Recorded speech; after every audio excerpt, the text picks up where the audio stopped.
My name is Jordan, and today I was taking the biggest risk of my life. The interview letter trembled in my hand, and my 4-month-old son, Ron, slept peacefully in the chest carrier strapped to my body. If I didn't get this job, we'd both be on the streets. Literally. My ex had thrown me out when he realized I wasn't convenient anymore. That a baby meant responsibility he wasn't willing to shoulder. The door swung open before I could knock. But nobody was there. "Hello?" I called out, peering inside. The house was enormous, like something out of an architectural magazine. Marble floors stretched endlessly, crystal chandeliers hung from impossibly high ceilings, and the silence was so complete I could hear my own breathing echoing back at me. "Why are you standing on the first floor when you were told to come upstairs?" I looked up. A small boy stood at the top of the staircase, arms crossed over his chest, sharp green eyes studying me with an intensity that belonged to someone much older. This had to be Felix, the 5-year-old CEO's son who had rejected 17 nannies before me. "Sorry, I didn't realize. Follow me, and keep quiet. Don't wake Ron." I froze mid-step. He knew my baby's name? I hadn't introduced myself yet, hadn't even submitted my paperwork. How could he possibly know? Felix led me down a hallway lined with expensive artwork into a playroom that looked like it had been designed by someone with severe organizational tendencies. Every toy was arranged perfectly, color-coded, lined up with military precision. He pointed to a chair positioned in the center of the room like an interrogation seat. "Sit down. I'm going to test you first." "Test me?" I asked, genuinely confused. Felix pulled out a miniature notebook from his pocket. Yes. A 5-year-old child carried a notebook and flipped it open with practiced efficiency. "First question, if Ron cries and won't stop, would you give him chocolate to make him quiet?" "No, he's too young for chocolate. It wouldn't be safe." Felix made a check mark. "Second question, if I ask you to take me to the park but my daddy said no, what would you do?" I looked into his eyes and saw what this really was. This wasn't a quiz about childcare. This was a test of character, of trustworthiness. This boy had been let down before, probably many times. "I'd talk to your father first," I answered carefully. "And if he still said no, we'd find something fun to do here at home instead." Felix stared at me for a long moment, his expression unreadable. Then he snapped the notebook shut. "Fine. You passed. But if you turn out to be like that fake smiling lady who only cared about her phone, I'll make sure you're gone myself." I had to bite my lip to keep from smiling. This child was so serious, so determined, like a miniature lawyer preparing for trial. "Deal," I said, extending my hand. Just then the door opened and a man walked in, tall with a sharp jawline, wearing a gray suit that fit him like it had been custom-made, which it probably had been. His presence was commanding enough to change the temperature of the room.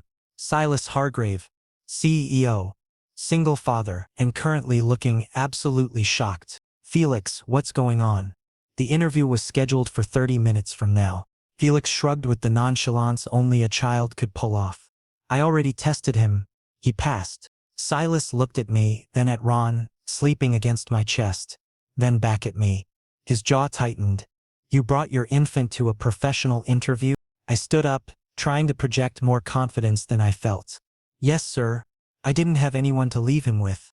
But I promise he won't interfere with my work." Silas opened his mouth to respond, but Felix cut in. "Daddy. He's good. He's the first nanny who didn't run away from me. And Ron is cute." Silas looked at his son with an expression I couldn't quite read, confusion, mixed with something that looked almost like helplessness, as if he didn't know how to respond to this small person who shared his DNA. "Fine," he said after a long pause. "1-week trial period, but if there's a single complaint, you're out."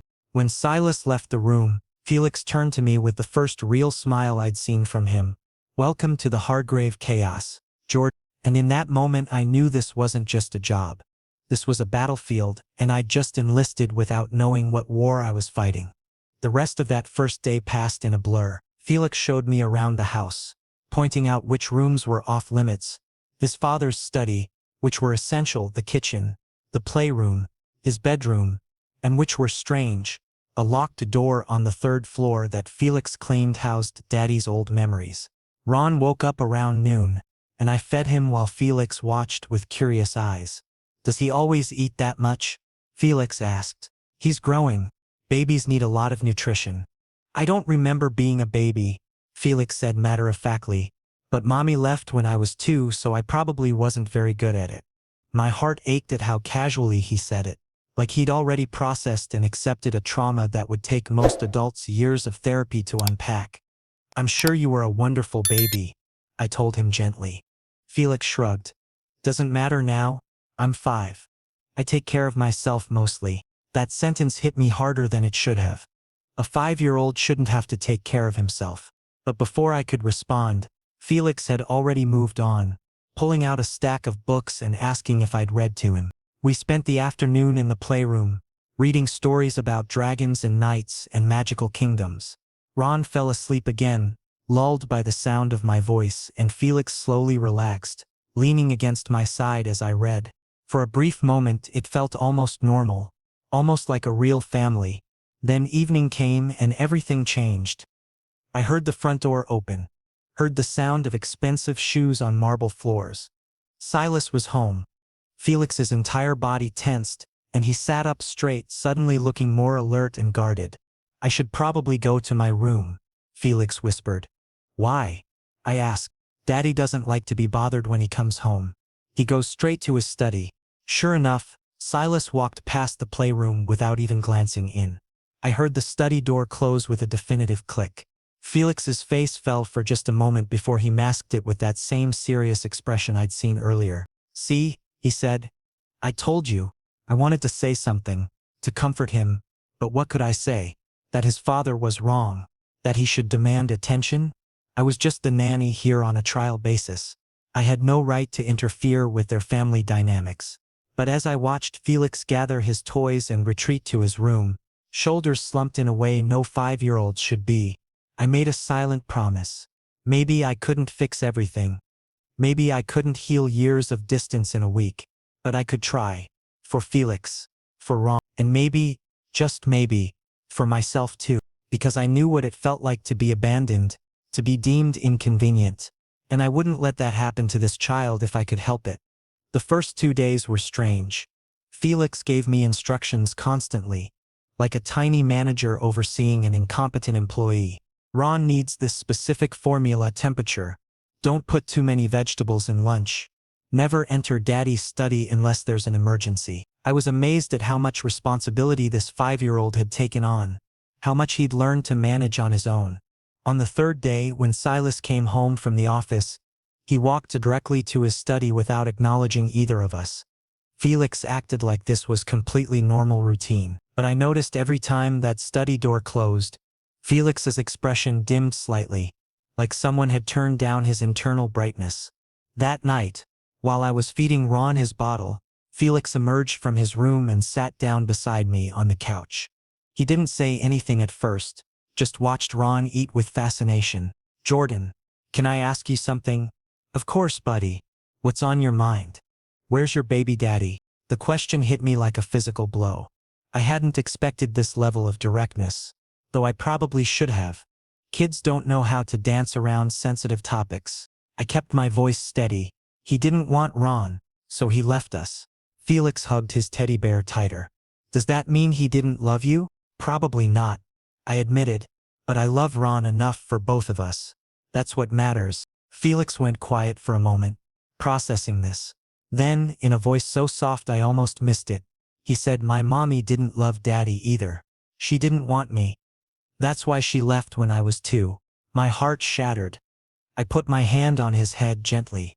Felix, that wasn't your fault. But Daddy doesn't want me either, he continued, and now I could hear the tremor in his voice. He's always working. He never plays with me. Before, I thought maybe if I was really good, if I followed all the rules and didn't cause problems, he'd pay attention to me. But it didn't work. So now I handle things myself. I pulled him into a hug, feeling him shake slightly against me. Your daddy loves you very much. He might not know how to show it, but he does. Trust me. Felix pulled back, wiping his eyes with the back of his hand. Then why doesn't he spend time with me? It was such a simple question, but the pain behind it was anything but simple. And I didn't have a good answer. So I offered the only truth I could. Sometimes adults get scared too. Maybe he doesn't know how to be close to someone without getting hurt. At that moment I heard the study door open. Silas emerged, his tie loosened, sleeves rolled up, exhaustion written across his features.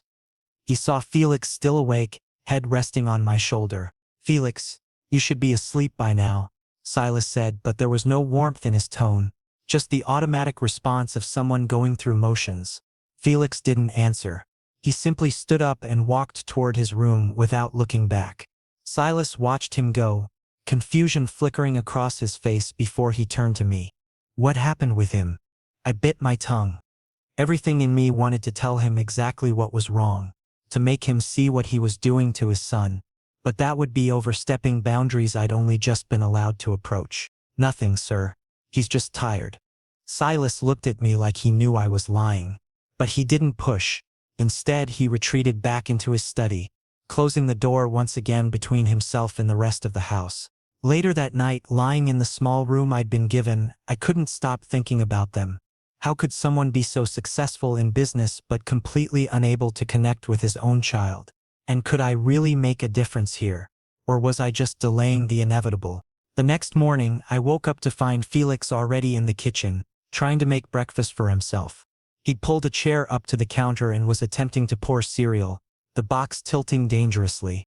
"Hey, let me help with that," I said, taking the box gently. "I can do it myself," Felix insisted, but he didn't pull away. "I know you can, but sometimes it's nice to let someone help, right?" Felix considered this, then nodded.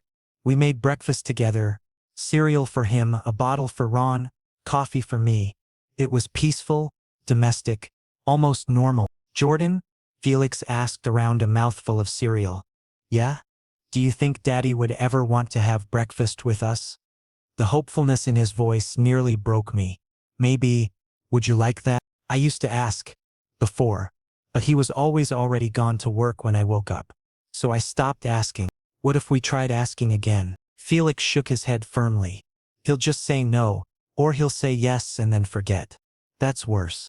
I wanted to argue, to convince him otherwise, but I couldn't make promises I wasn't sure I could keep. So instead I just said, "Well, you'll always have breakfast with me and Ron. How's that?" Felix smiled, small but genuine. "That's good enough. But it shouldn't be," I thought. A child shouldn't have to settle for good enough from his own father. That afternoon, while Felix was at his kindergarten program and Ron was napping, I found myself cleaning up the kitchen. I heard footsteps and turned to find Silas standing in the doorway, looking oddly out of place in his own home. "Is Felix at school?" he asked. "Yes, sir, I'll pick him up at 3. Silas nodded, then hesitated, like he wanted to say something but couldn't find the words. Finally he asked, Is he okay? Happy?" The question surprised me. "He's a good kid. Very smart. Very independent." "Too independent," Silas muttered. More to himself than to me. "He shouldn't have to be so grown up at 5. I took a chance. He learned it because he had to. Children adapt to what their environment requires." Silas's eyes sharpened. "What's that supposed to mean?" "Nothing, sir. Just an observation." We stood there for a moment in tense silence before Silas turned and left. But as he walked away, I thought I heard him sigh, a sound so heavy with regret it made my chest tight. That evening, something unexpected happened. Silas came home earlier than usual, and instead of going straight to his study, he paused at the playroom door where Felix and I were building a tower with blocks. "Can I join?" Silas asked, his voice uncertain. Felix looked up, eyes wide with shock. For a moment, I thought he might say no, might protect himself from potential disappointment. But then he nodded, scooting over to make room. Silas sat down on the floor, this powerful CEO in his expensive suit, sitting on a playroom carpet, and picked up a block. His movements were awkward, like he'd forgotten how to play, or maybe had never really learned in the first place. But he was trying, and as I watched Felix's face light up with cautious joy, I thought maybe, just maybe, there was hope for this broken family after all. Something shifted in the house the following week. Silas started coming to dinner, actually sitting at the table instead of eating in his study or skipping meals entirely. Felix was thrilled but cautious. like someone who'd been given a gift they were afraid might be taken away at any moment. "How was school today?" Silas asked, cutting into his chicken with precise movements. "Good," Felix answered, his response clipped and careful. The silence that followed was uncomfortable, thick with all the things neither of them knew how to say. I watched them struggle, these two people who shared blood but seemed like strangers, and my heart ached for both of them. "Felix made a drawing today," I offered, trying to bridge the gap. "It was really impressive." Silas looked at his son with something that might have been interest. "Really? What did you draw?" Felix glanced at me as if checking whether I'd really said that, whether it was safe to share. Then quietly, he answered, "A family, a daddy, a kid, and another person who lives with them." Silas set down his fork with deliberate care. I could see emotions playing across his face: surprise, confusion, something that looked almost like pain, but he was fighting to keep them hidden. "Where's this picture now?" Felix looked down at his plate. "I hid it. I thought you wouldn't like it." Silas's jaw tightened. He opened his mouth, closed it again, then simply finished his meal in silence. When he left the table, Felix's shoulders slumped in a way that told me this was exactly what he'd expected. Later that night, after I'd put Ron down to sleep, I found Silas standing outside his study. He looked lost, like he'd forgotten which direction to go. "Jordan, do you have a moment?" I followed him inside. His desk was covered in papers and his laptop was open to what looked like financial reports. But he wasn't looking at any of it. Instead, he stood by the window staring out at the darkened yard. "That picture Felix mentioned, could you get it for me?" "You want to see it?" I asked, surprised. "Please." I went to Felix's room quietly. He was already asleep, curled around his teddy bear. I carefully opened his art drawer and found the picture buried beneath several others, hidden away like something precious and shameful at the same time. The drawing showed 4 figures standing in front of a house. I recognized Silas immediately. The tall man in the dark suit. Felix had drawn himself smaller, holding the tall man's hand, and there I was, unmistakably me, with Ron in my arms. We were all smiling in that simple way children draw happiness, with big curves for mouths and circles for eyes. I brought it back to the study. Silas took it with trembling hands, and for the first time since I'd met him I saw his carefully constructed walls crack. His eyes got wet, though he blinked rapidly as if he could force the emotion back inside. "He included you," Silas said, his voice rough. "You've been here less than 2 weeks, and he's already drawn you into his family. Meanwhile, I'm his actual father and I barely know what his favorite color is." I stepped closer. "It's never too late to learn." Silas looked at me then, really looked at me, and I saw past the CEO facade to the man underneath, scared, hurt, utterly lost. "Why are you doing this, Jordan? This is just a job for you. Why do you care so much?" The question deserved honesty, because I know what it feels like to be alone. When Ron was born and his father walked out, I felt completely isolated. I wished someone would tell me I was going to be okay, that I wasn't failing, but there was nobody. So now, when I see Felix struggling with the same feelings, I refuse to let him go through that if I can help it. Silas took a long breath. "I'm terrified of my own son. What if I get closer and mess everything up? What if I'm not the father he needs?" "You're already hurting him by staying away," I said gently. "Felix doesn't need perfection. He just needs you." Something in my words seemed to reach him. I watched as the realization settled over his features, as years of avoidance finally caught up with him. "Tomorrow morning," he said, his voice stronger now, "I'm taking Felix to school. Myself. And then maybe we'll stop for ice cream after." I smiled. He'd love that. As I turned to leave, Silas caught my wrist. "Jordan, thank you for seeing what I was too blind to notice." The touch was brief but electric, sending awareness tingling up my arm. I nodded and left quickly, my heart beating faster than it should. The next morning, Felix came running into the kitchen, eyes wide. "Jordan, Daddy said he's taking me to school." "I heard." "That's wonderful." Felix's excitement was infectious, but I could also see the anxiety underneath. He was scared this might be a one-time thing, a false promise that would hurt worse than consistent absence. Silas appeared in the doorway, dressed in a slightly more casual suit, car keys in hand. "Ready, champ?" Felix nodded enthusiastically, grabbing his backpack.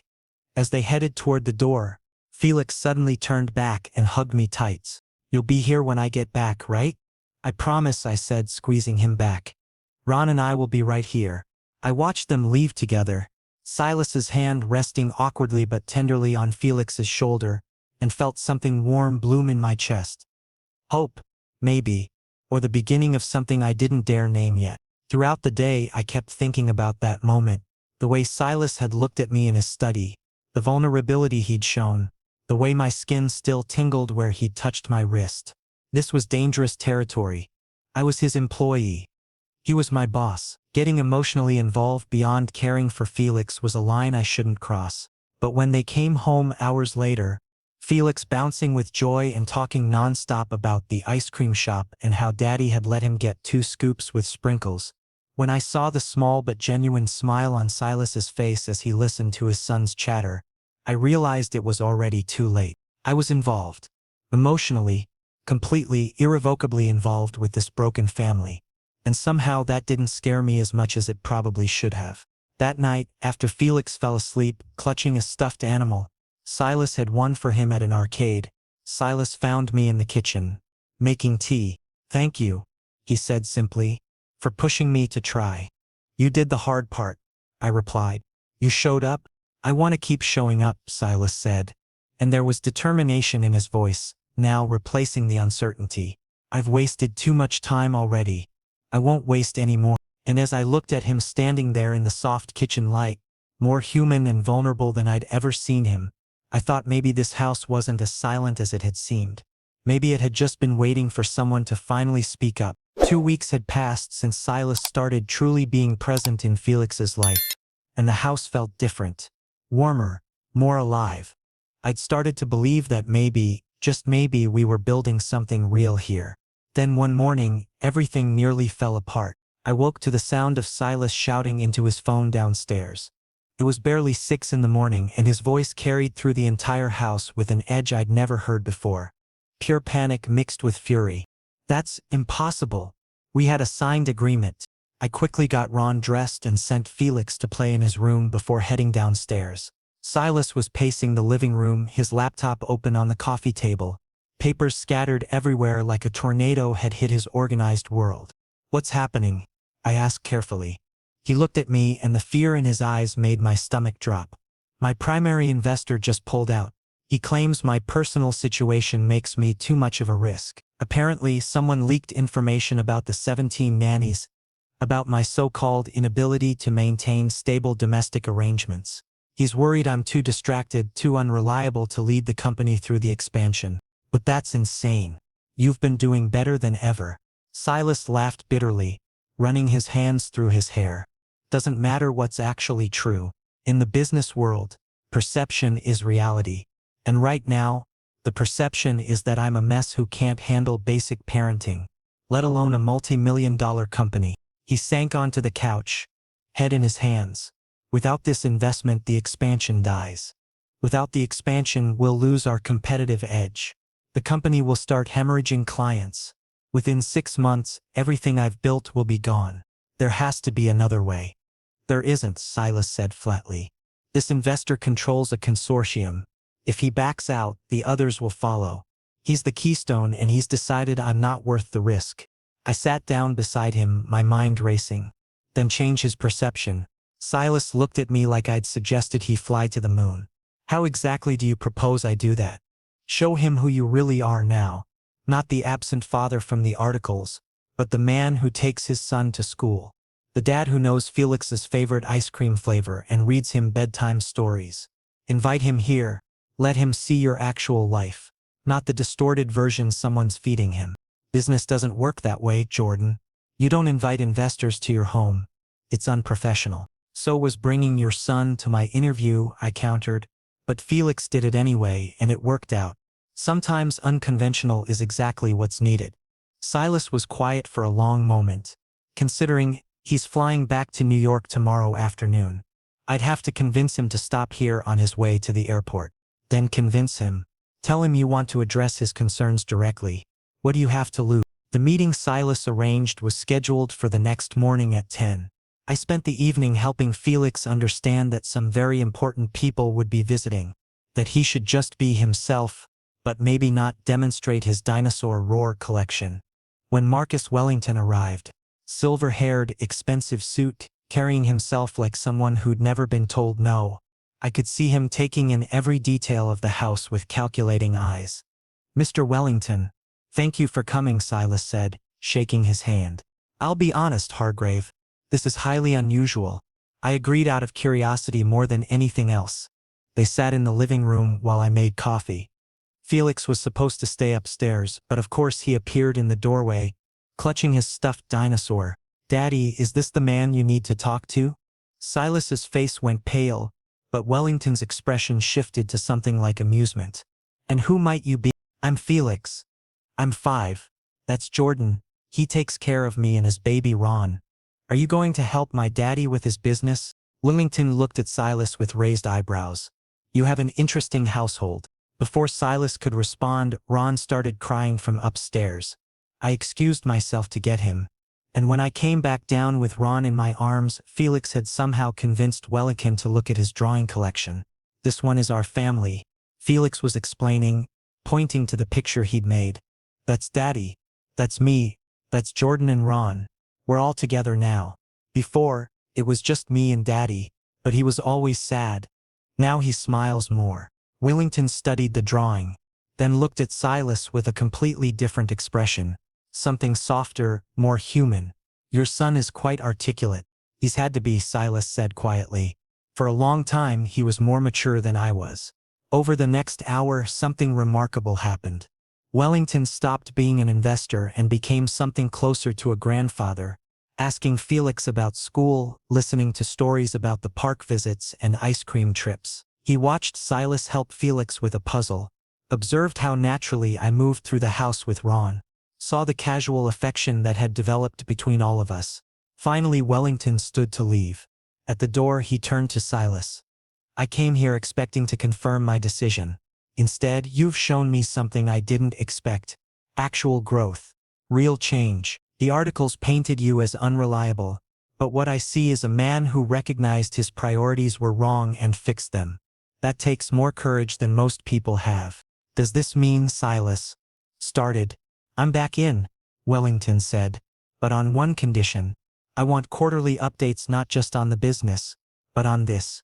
He gestured around the house.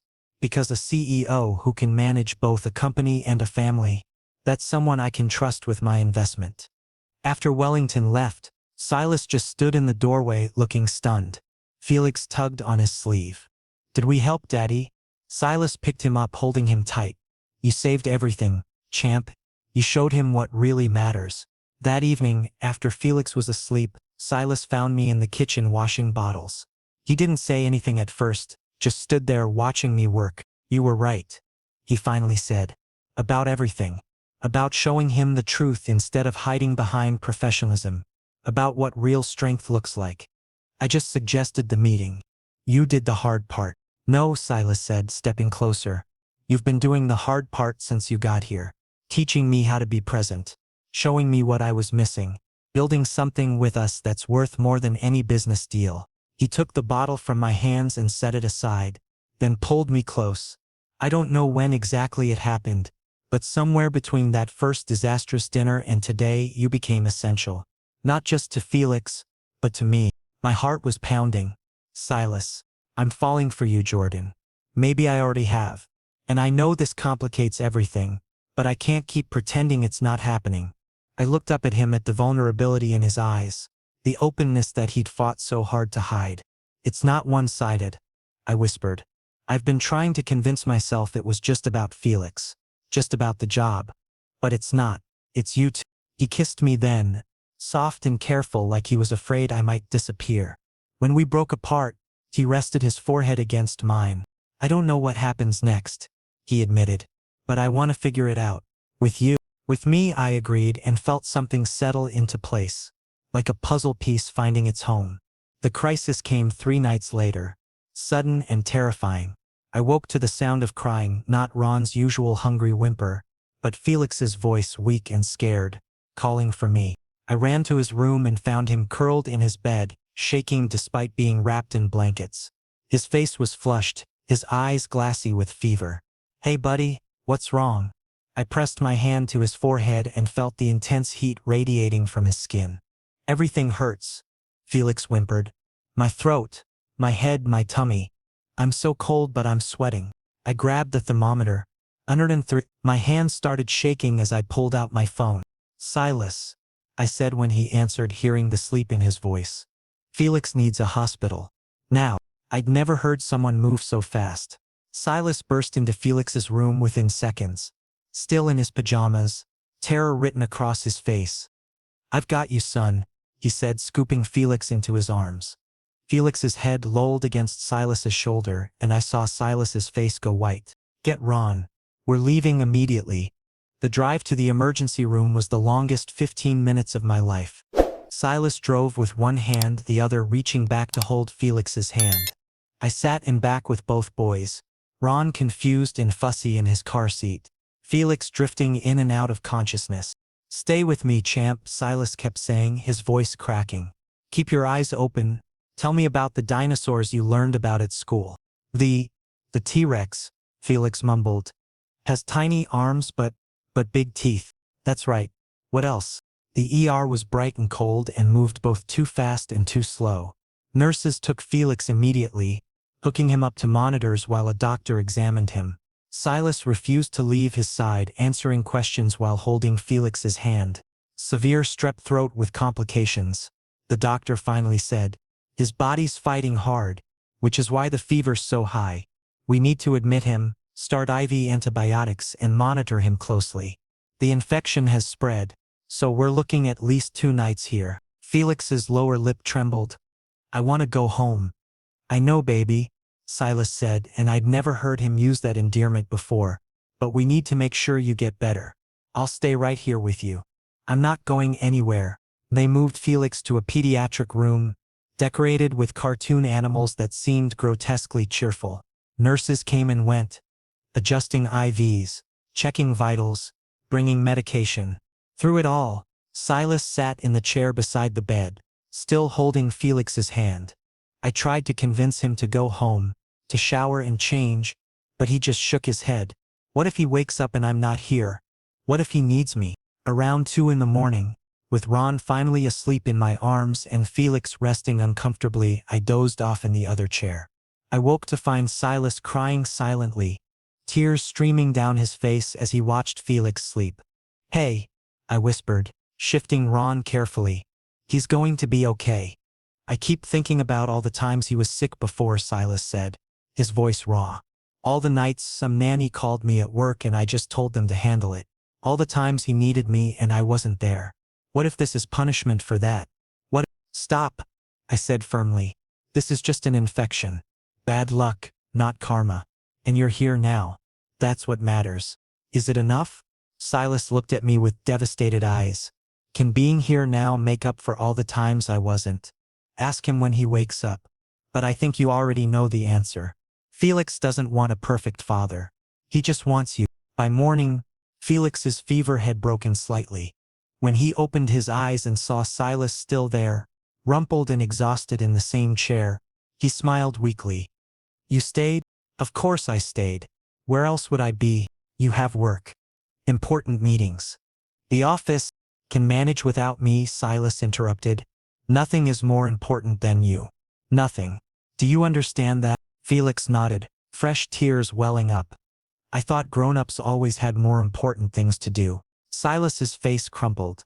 He leaned forward, pressing his forehead gently against Felix's. "I was wrong about a lot of things, son. But I'm learning.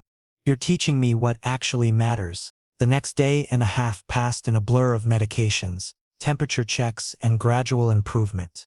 Silas only left Felix's side to use the bathroom. He slept in the chair, ate hospital cafeteria food without complaint, and read the same 3 stories over and over whenever Felix was awake enough to listen.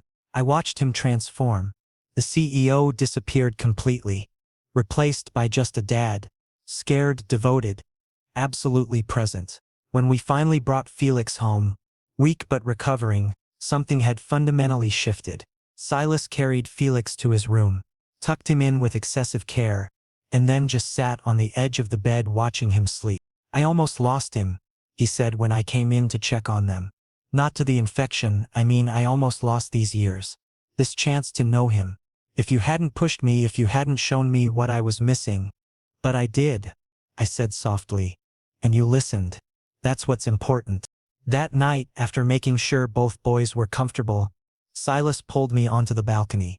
The air was cool, the city lights spread out below us, and for a moment neither of us spoke. "I need to tell you something," Silas finally said, "and I need to say it right, so please let me finish." I nodded, heart suddenly racing. These past weeks have been the best of my life. Not because business is good or because the house is running smoothly, but because you're here. You've shown me how to be a father, yes, but you've also shown me how to be human again. How to feel things I thought I'd locked away forever. He turned to face me fully. "I'm in love with you, Jordan. Completely, utterly in love with you.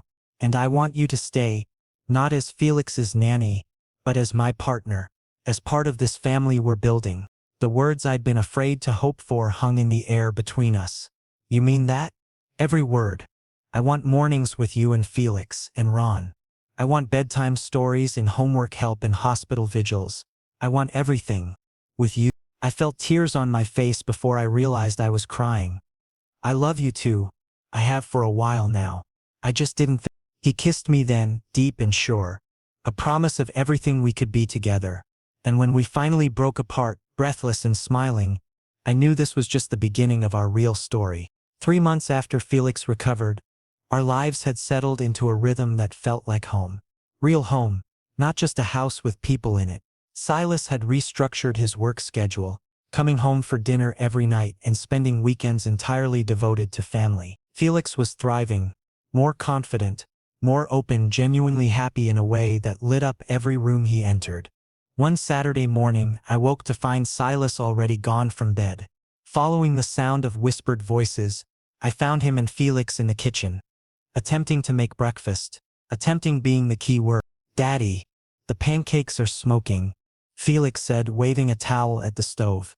"That means they're almost done," Silas insisted, though he looked doubtful. "That means they're burning?" I corrected from the doorway, unable to keep from smiling. "Step away from the stove before you set off the fire alarm." Ron gurgled happily from his high chair, apparently entertained by the chaos. I rescued the pancakes while Silas and Felix set the table, both looking sheepish but pleased with themselves. "We wanted to surprise you," Felix explained. "Because today is special." "Special how?" I asked, sliding salvageable pancakes onto plates. Silas and Felix exchanged a look. "We have something to show you after breakfast," Silas said mysteriously. The meal was filled with easy conversation and laughter. Felix telling elaborate stories about school, Ron attempting to feed himself and mostly decorating his face with mashed banana, Silas stealing bites from my plate and pretending he wasn't. It was beautifully, perfectly ordinary. Afterward, Silas disappeared and returned with an envelope. "Before you open this, I need to explain something." He sat down beside me, suddenly serious. "When you came into our lives, everything changed. You gave Felix his childhood back. You taught me how to be present. You made this house feel like an actual home instead of just an expensive place where we slept." "Silas, you don't need to." "Please let me finish," he said gently. "I've been thinking about this for weeks, planning it, making sure everything was perfect." "Open the envelope." My hands shook slightly as I pulled out the papers inside. It took me a moment to understand what I was reading. Adoption papers, for Ron, with Silas listed as the adopting parent. "You want to adopt Ron?" I whispered, not trusting my voice. "I want to make this official," Silas said. "I want Ron to be legally my son, the same as Felix. I want us to be a real family in every way possible." I looked down at Ron, who was chewing on his own foot with intense concentration, completely unaware that his entire future was being discussed. Then at Felix, who was watching me with hopeful eyes. Then at Silas, whose expression held so much love it made my chest ache. "Are you sure?" I asked. "This is forever. There's no going back from this." I've never been more sure of anything, Silas said. I love Ron like he's already mine. This just makes it official. I couldn't speak. I just nodded, tears streaming down my face, and Silas pulled me into his arms while Felix cheered and Ron laughed at the commotion. The adoption process took 6 weeks. 6 weeks of paperwork and interviews and home visits, all of which felt surreal. But finally the day came when we stood in a judge's chambers and made it legal. Ron was officially Ron Hargrave, with Silas as his father. Felix took his new brother status seriously, informing everyone at school that he now had a baby brother for real, not just living in the same house. He helped pick out decorations for Ron's room, insisted on being included in bedtime routines, and generally appointed himself as Ron's personal guardian. That night, after the celebration with cake and presents and more photos than any normal person needed, Silas asked me to join him in his study. Our study now, really, since I'd slowly taken over one corner with Ron's therapy books and Felix's school projects. One more thing, he said, pulling out a small box. My breath caught. Silas, I know we can't legally marry in this state, he said, opening the box to reveal 2 matching silver bands. But I want you to have this anyway, as a promise. A commitment, a symbol of what we are to each other. The rings were simple but beautiful, engraved on the inside with words I had to squint to read. Family isn't blood, it's love. Where we live might not recognize it, Silas continued, but I don't care. In every way that matters, you're my partner, my love, my home. And I want to wake up every day knowing that you wear this as a reminder of that. I picked up one of the rings, feeling the weight of it, the promise it represented. This is everything I never knew I needed. Is that a yes? Instead of answering with words, I kissed him deep and long and full of every emotion I couldn't articulate. When we finally broke apart, I slipped the ring onto his finger and he did the same for me. Yes, I finally said, to all of it, forever. The next morning, Felix noticed the rings immediately at breakfast. Are you and Daddy married now? In the ways that matter most, Silas said, reaching across the table to squeeze my hand. Felix considered this, then nodded solemnly. Good, because Jordan was already family anyway. Now it's just official. Out of the mouths of children, as they say. Life continued its forward motion. Silas's company thrived, the expansion moving forward successfully. Felix started first grade and made friends easily, his confidence growing every day. Ron hit all his developmental milestones, each one celebrated like the miracle it was. And Silas and I, we built a life together, piece by piece, day by day. 6 months after the adoption, we decided to have a proper commitment ceremony. Nothing legal, but something meaningful. Our friends and family gathering to witness us pledge our lives to each other. Felix was the ring bearer, taking his job with appropriate seriousness. Ron was held by Silas's mother, who had flown in and cried through the entire ceremony. Standing there, holding Silas's hands while Felix beamed at us and Ron babbled happily. I thought about that first terrified day I'd walked into this house. How desperate I'd been. How certain I was that this was my last chance. I hadn't been wrong. It was my last chance. But not in the way I'd feared. It was my last chance to find home. To build a family. To discover that love doesn't always look like you expect it to. But it's perfect anyway. What are you thinking? Silas whispered as we swayed to the first dance. That I'm grateful, I said honestly. For all of it. Even the hard parts. Because they led us here. To us, Silas said, pulling me closer. To us, I echoed. To family. Around us our family celebrated. Our sons, our friends. Our future stretching out bright and hopeful. And for the first time in my life, I wasn't afraid of what came next. Because whatever it was, we'd face it together.